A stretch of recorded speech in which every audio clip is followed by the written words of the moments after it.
resiliency. So as you know, these animals and plants and our ecosystems, as their habitat conditions are changing, they're gonna move. You know, they have only a few options. Either they adapt or they move or they don't make it. And so we've seen through research and that if we have connected, conserved landscapes that are undeveloped, then that can help facilitate their movement and their ability to persist in our region, and it stabilizes our ecosystems. And then also going along with that, it protects water quality and just has all kinds of benefits that are instrumental to the quality of life here in our region. And so that is another thing that I'm really passionate about and a great time for climate change. And so with that project, I've been able to work to put together a website, and one thing we wanted to focus on is local impacts of climate change. And so through that knowledge, that is something that I wanted to share with Senator Bozeman about, you know, some of the figures and the dollar amounts on the recent floods, which he is aware of, but it's good for him to know that we are also aware of it, that his constituents know that this, you know, this is what's predicted to increase, and it is directly impacting the people that he's working for.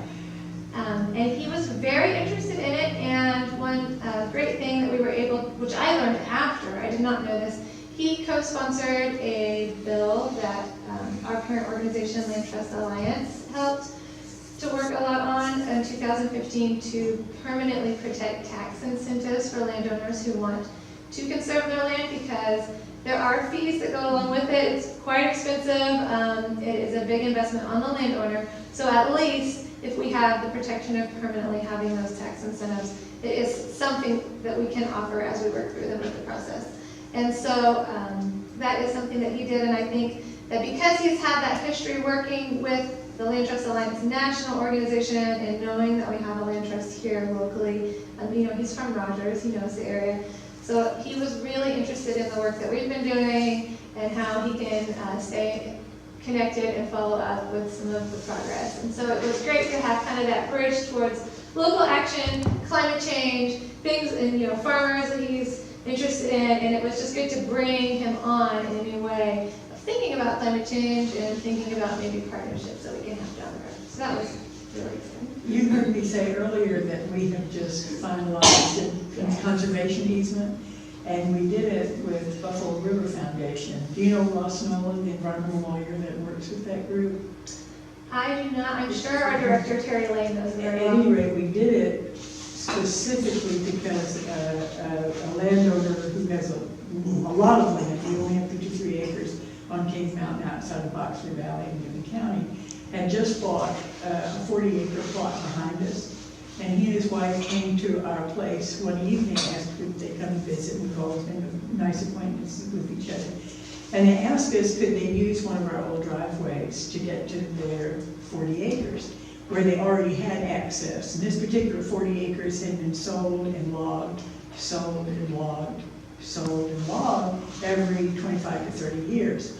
So we said, well, let us think about it. And we both knew immediately that we didn't want to allow our land to be broken up, that he used that driveway, because then that would become public access. And he did not say he was going to log it, but we suspected he was.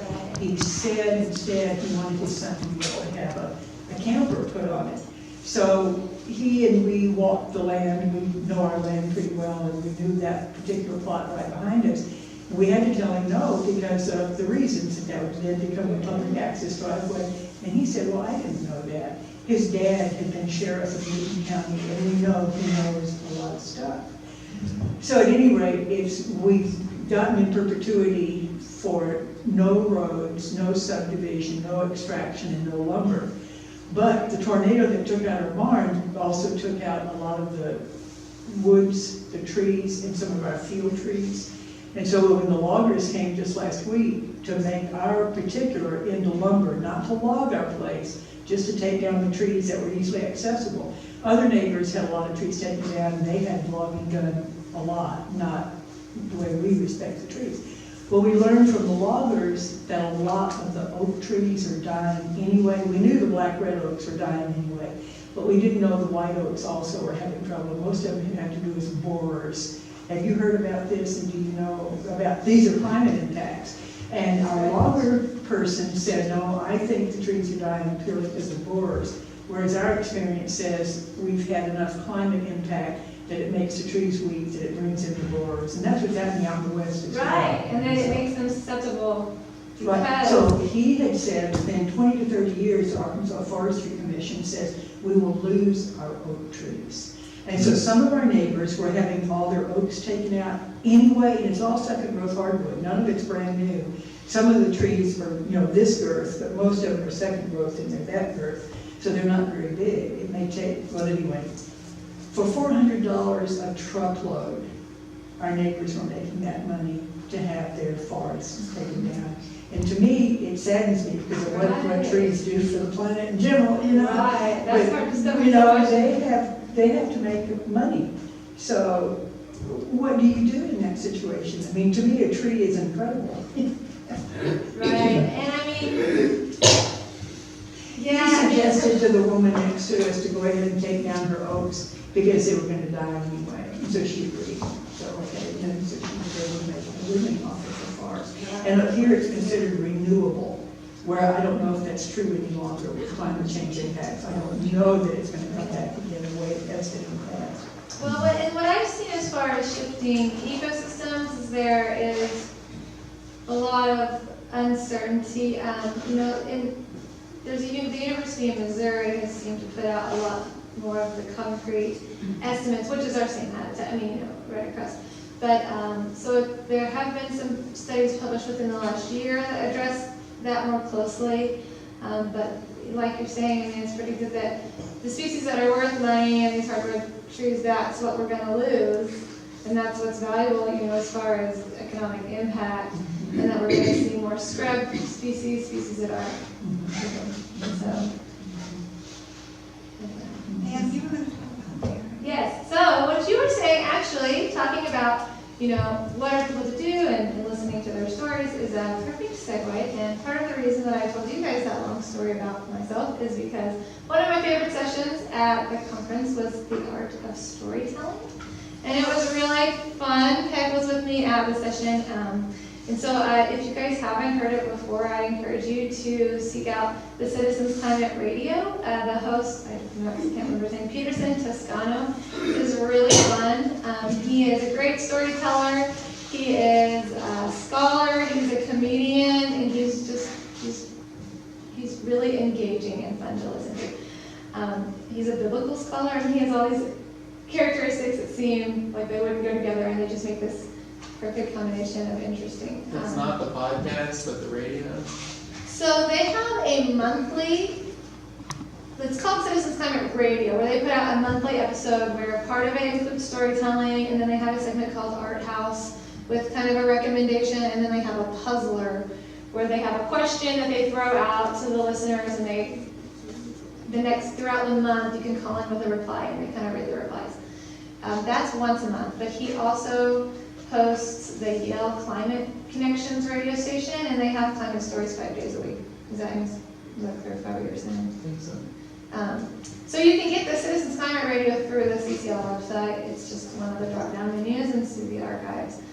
And so he just had some great tips for becoming a storyteller and telling your climate story and connecting with people. And for me, that was one of the most meaningful things, because I think that, especially with the political environment today, that's where we're going to really make a difference. Like Matthew was saying, we have to let them know we care, and we care, but we also have to get other people to care. And he was talking about creative ways of doing that. Not everyone's an environmentalist, and not everyone's going to relate to the environmental movement. So just to kind of talk about a couple of things that he had suggested. You really want to, when you're engaging someone and you think, oh, this is a good, I'm gonna bring up climate change, I'm gonna do it, we're having a casual conversation like Craig said at the bank, I'm just gonna go and I'm gonna make them talk to me about this is important. And he said it's really important to make them curious. And one of my favorite things, which I have a problem with, is we don't want the information to flow from us. We want them to get the information out, make it seem like it's their idea, and then they take ownership of the information. And also find out what they're interested in. And he gave a really great example of this is, when he said, don't let the info flow from us. He just did a really great job of pausing. So he gave the example that he is a small business owner, and he went to this meeting at, I think it was at the Chamber of Commerce, and he lives in a very conservative district. He's like, you know, he's like, I feel like they can spot me a mile away. He's a really interesting guy. So he sits down. He's like, what am I gonna talk to these people about? Like, we don't have that. Seemingly we don't have much in common. And so he sits down with a group of ladies, and they said, oh, well, what are you doing? What are you up to? And so he just keeps it really simple. Oh, I'm preparing for a public speaking engagement. I'm a public speaker. And then he says, long pause, and he just takes a sip of coffee, and so he doesn't go all into it. And then, oh, well, that's interesting.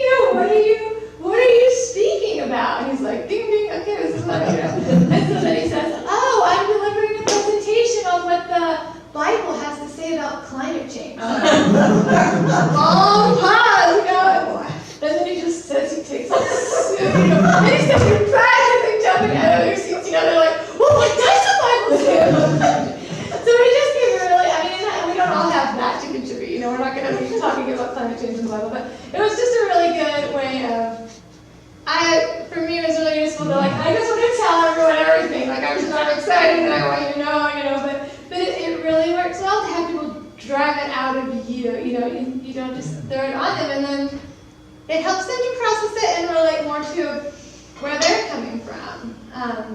They don't disconnect you and discredit you as just a microenvironmentalist who isn't in touch with the problems they're facing in their day-to-day life.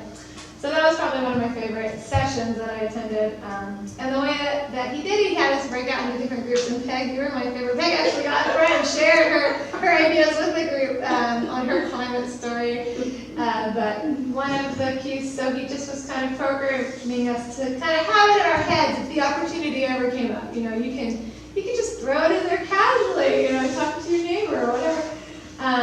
And so one of the exercises that he had us do was to think, I'm concerned about climate change because, and not as an environmental issue, because of my pets, or I'm concerned about climate change as a gay and lesbian rights issue. You can connect, climate change is going to impact everyone in any group. And it doesn't matter if you think you care about climate change, it's going to impact you. Or, even just something simple. It's easy for me to say as a mother because, that's the obvious. But going beyond that, I'm concerned about climate change as a mother of a child who is constantly sick because of allergies in raspberry season, because of beyond the long term, what might happen, what's happening right now to the health of my child and how it's impacting him in school. And so that was really great advice. So if you guys want, we could pair up like we did at the conference, and you guys could, before we pair up, we could take a minute and think about what you could say about why, you're concerned about climate change. It could be because of coffee, or one guy said because it's impacting his sex life, or, it was just really funny. That was my partner. He was really fun as well. Okay, we're going to go there.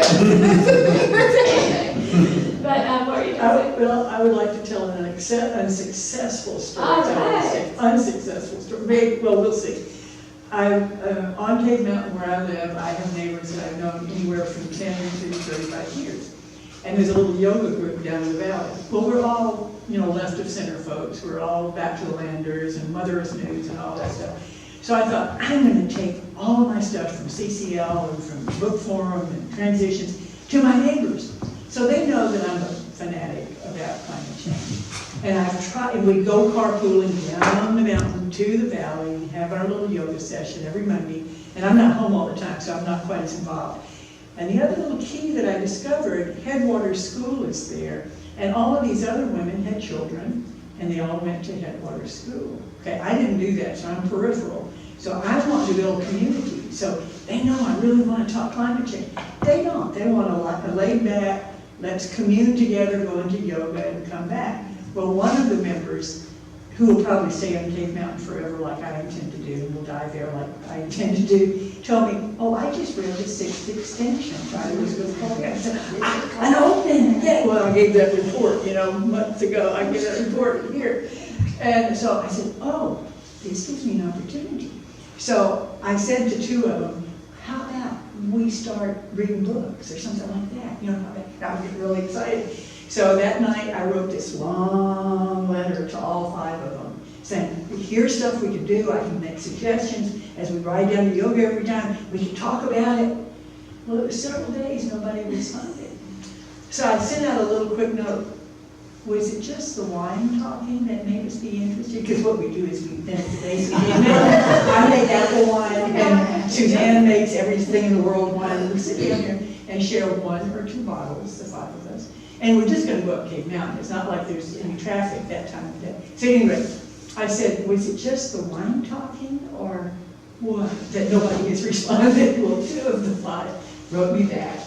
And one said, well, we already have a resilient community because of headwaters. And the other one said, well, I just want to be able to commune with you guys, you know, as we go to yoga.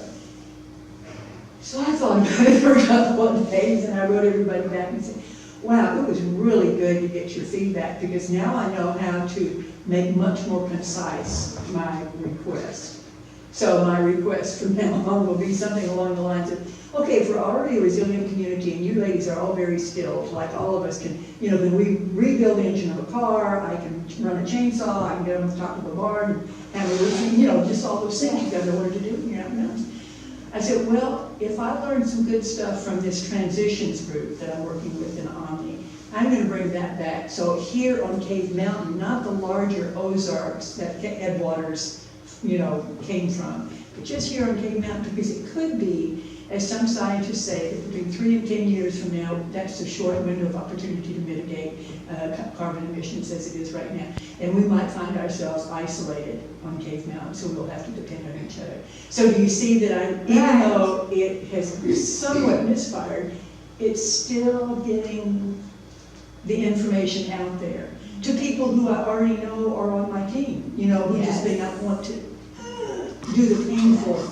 It's a burden to know all this stuff, you know what I'm trying to say? When you say despair, Well, I that's- wish I'm not sometimes. Well, that's I think, what when am I gonna get out I of this? I couldn't even think, yeah. Well, that's a great, like, So here's you the come all the story. way around, yeah, that's a great story. I have a story I want to share about my neighbor. I have wonderful neighbors who are the kind of people who just know everything that's happening technologically. They know all the neighbors. They're wonderful, but they're not political at all. And they planted 1,000 pecan trees. I mean, they're incredible people. So Julie was down visiting me one day and said, oh, we're going down to South Arkansas and I have to talk to all of my really conservative friends and family down there. I said, you know about George Marshall? He has this beautiful website with the videos about how to talk to conservatives. And she said, oh, let me see. So I sat down at the computer and played her how to talk to a conservative by George Marshall. She said, oh yeah, that's great. I'm going to watch the other ones when I get home. So she could just take that knowledge and just begin to, because she cares about climate change, she's just not political. Yes. You brought up the fact that whoever you are, it impacts you. And this is one of, I don't know if it's the latest, but we talked about, I mentioned it to Gladys because her group wants to talk about it. And they talked about the LEAP manifesto. I can't think of a single social, economic, political, anything issue doesn't come back to taking care of the planet and global climate disruption. And that, by the way, is the term I use, because who was that name? Haldren, the guy that was the scientific advisor to John Holdren. Oh yeah, he was a scientific advisor to Barack Obama, and he said, don't say global warming because it snowed in December. How can they? But it is truly climate disruption. But absolutely everything you can think of, and on the women's rights, women's health issues, that's a major thing. Everything is related to it. And this is a good book if anybody wants it. But this LEAP manifesto, if you haven't seen it, look it up. It is amazing. How we get it all together. We get all the combatants together. The criminal justice, the women's rights, environments, everybody together. What can we do as a group to get up the message out that we have to do something? And it's really good book. So if any of you want it, you would run to it. But it totally relates. That and the fact that we are all interconnected. We're reestablishing the lives of two refugees that just came in from Africa. And it's amazing how much we have in common, and what have they learned from us? What have we learned from them? The interconnectedness of human beings gives rise to the interdependence of human beings with each other, and each other's largesse and kindness and common sense about the one leaky boat we're all riding down the river. This is a really good book. Anybody wants it. You can't make that argument enough. I don't care. It doesn't affect me. Really? What do you like to do? And get started. I mean, that was a great thing that came out of it too, is that to really, this takes a lot of work and a lot of time, but because, we want to know our climate stories, but you can take it to the next level, and if you can identify, and this takes having a lot of knowledge, but identify what they are interested in, just like you say, and then use that same process to help them come to the realization that actually it does impact them, And another thing that was stressed was really listening, not just in this workshop, but the whole conference. Ask them questions, well, why do you think climate change doesn't impact you? And then, that can go from there. Well, what do you like to do? And then that kind of can lead. So that's great that you mentioned. She's so good at expressing herself, and the LEAP manifesto is connected to some folks happening in LA that are doing the World War II movement that we've all said we've got to do to make this work.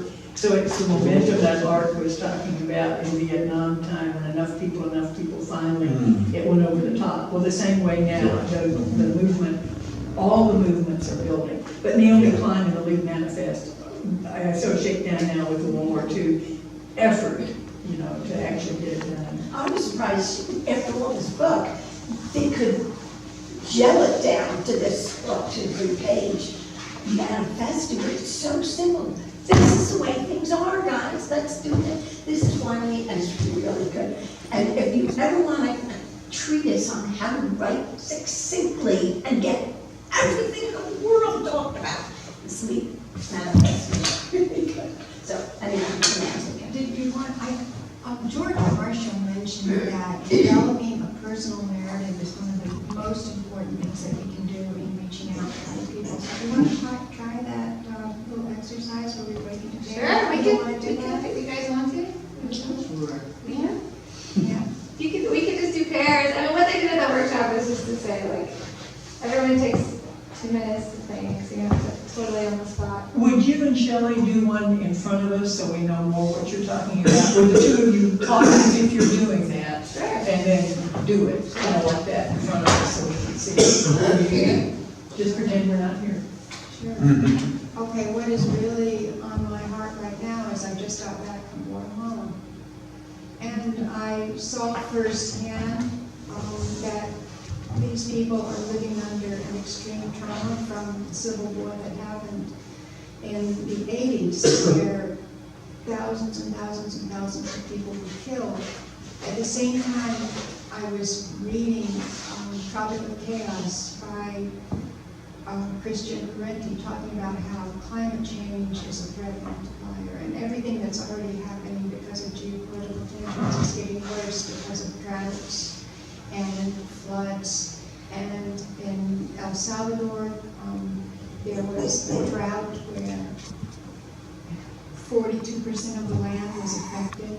In Guatemala, droughts are making it impossible to grow food. The fishing industry has been deregulated, and not only are fish dying because of global warming, but since it's been deregulated, the United States is coming down and taking the fish that before was taken by Mexicans. There are so many forces driving these people north that we are seeing suffering not only in Central America, we're seeing suffering in Africa, we're seeing suffering in the Middle East. All of these forces being exacerbated by climate change. And it's hugely on my heart that we are facing such a catastrophe of such proportions.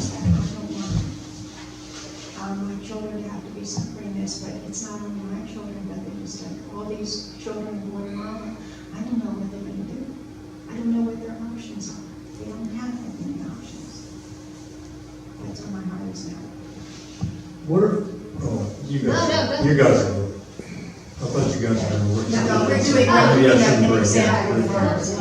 That's, well, and you know what Peg, do you remember what you had said at the conference when you went up and spoke to you? That was a really good example of how, like, you were, Yeah, I said, when I think of global warming, I think of the immigrants.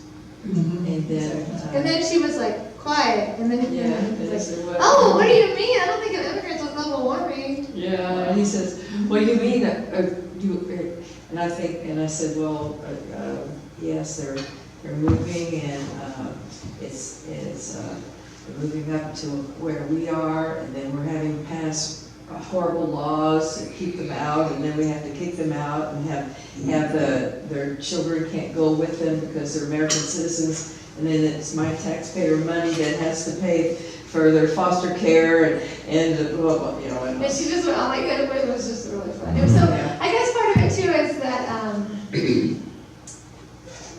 it's really hard because it oftentimes does go back to really sad situations.